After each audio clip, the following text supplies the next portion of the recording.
Photography. Do you think that taking a picture is just a clicking of a button? Where does the term photography come from? What is photography?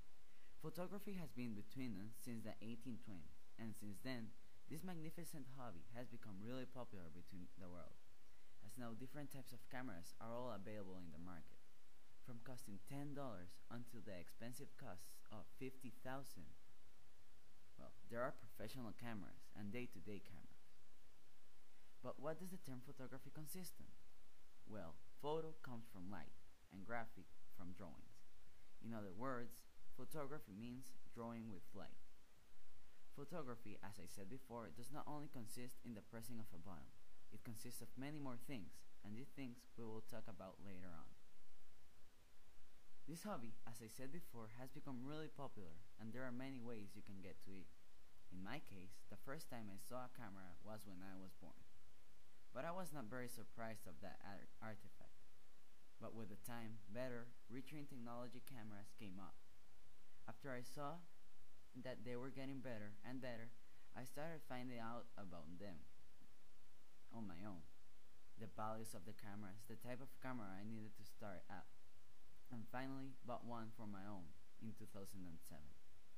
But what attracted me about photography is that you can take a picture whenever you like, nighttime or daytime. You can record moments, you can capture anything you want. In photography, as in any other hobby, special equipment is needed to be used. The camera is the main one.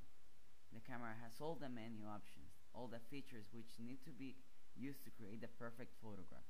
It is like the brain. It controls everything. The shutter speed, which is the amount of time during which the imaging medium is exposed to light for each exposure.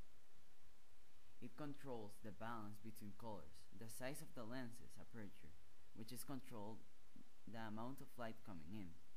It is where you can see your picture after being taken. It controls the autofocus and many other things. But every brain needs a body to work with. The body is the lens. There are many types of lenses. This can be telephoto, or long lens, macro, wide angle, and zoom. These are all the different types of lenses. Telephoto lens can be used for sport events, macro lenses for close-ups, wide angle to capture landscapes, and the zoom lenses which are used to zoom objects in or out. But the lenses and the camera are not the only equipment needed. Equipment as tripods, filters, and if you're wishing to save pictures, it is very important to obtain a memory stick. Another equipment like flashes, if the camera doesn't already bring one already. Shining paper, when using cameras in a closed environment to reflect light, can be used. As I mentioned before, there are many things before and after the clicking of a button. The first thing that needs to be done is to prepare and know what you're going to shoot. After that, you need to position yourself. Observe and place yourself somewhere that the picture you're going to take is going to look good. After this, you need to position your equipment. If you're using a tripod, then place the camera securely into it. If not using one, then place the collar onto your neck. When moving, you don't need to be carrying it with your hands and for safety issues. Then choose the lens you're going to use and place it onto the camera. Turn the camera on, moving on, then you need to choose from the menu the type of photo you're going to take. Is it a portrait or a landscape, a close-up or a moving object? You choose. You can also choose manual if you want to make sure that the picture is up to your standards. After you choose this type of picture you're going to take, you need to see if you have this to zoom in or out to get the picture you like. And then you need to observe the light conditions. And depending on this, close or open the aperture on the lens. If it's too sunny, then you close the aperture a little by clicking a button on the camera, signifying a B, and then moving a small wheel anti-clockwise, and vice versa if it's not too sunny. Afterwards, you need to take the picture.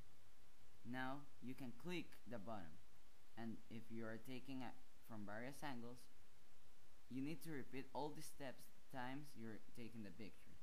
Finally, you can transfer your pictures to a computer and appreciate them. But by this time, we have just talked about the camera itself. you need to know more than that. You need to have good senses, good sense of sight, good sense of movement. And you also need to have a hunch before every picture you're going to take.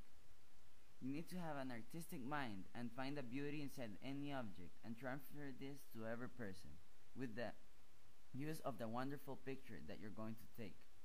You mainly need to have an artistic point of view and skill. Finally, in photography, success is measured by yourself, and also some trophies and certificates might be given out if you take a great picture, which will appear on a magazine cover, and which is valued by many pictures, or for a photograph which captures a valuable moment in time, like war pictures. An example of a photographer which won a prize for a great war picture is a worldwide known photographer named James Natchwey, who took a picture of a man who, on the time the picture was taken, was receiving a bullet and dying. Yes, but these are prizes which are received by famous photographers. What about non-famous photographers like us? Who measures success? How? The answer is amazing and easy. Success is you being happy with your picture. That's why photography is a great hobby. Thank you.